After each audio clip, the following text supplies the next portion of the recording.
Netanyahu, you can't hide! Netanyahu, you can hide! We charge you with apartheid! We charge you with apartheid! Critics of Israel sometimes refer to the country as an apartheid state.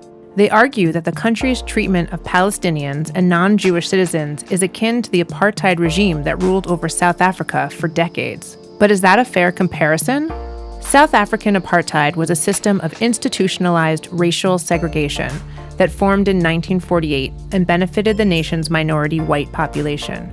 Under apartheid rule, marriages between white people and other races were banned. About 80% of the country's land was set aside for white people, even though they made up a small minority, and segregated public schools were established, all with the intent of limiting social contact between races. A decades-long international campaign helped to finally bring down the apartheid regime in 1994.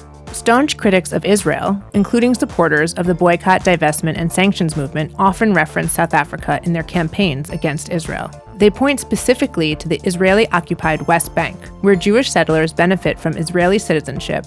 Separate roads exist for Israelis and Palestinians. Palestinians are subject to Israeli military checkpoints, and Israel controls access to natural resources and where Palestinians are allowed to build homes.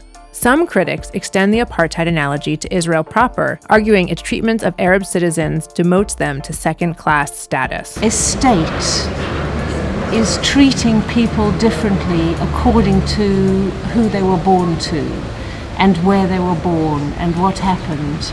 And that does feel to me like an apartheid system. Opponents to the Israel apartheid comparison argue that it's a factually and morally inaccurate attempt to delegitimize the only Jewish state. They argue that while the movement of Palestinians in the West Bank and Gaza is heavily regulated by the Israeli government, those territories are ruled by the elected Palestinian Authority and Hamas.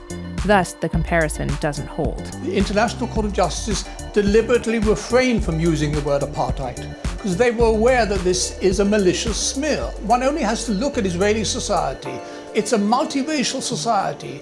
There's an Arab minority of about 20%, which has the problems of minority, but they vote, they have parties, they have judges, they have professors, they have generals in the army. This is not apartheid. Israel's defenders also counter that the situation in the West Bank is not about race, but rather ensuring security and preventing terrorism, and that within Israel, Israeli law is the same for all citizens, with no explicit distinctions between race, creed, or sex.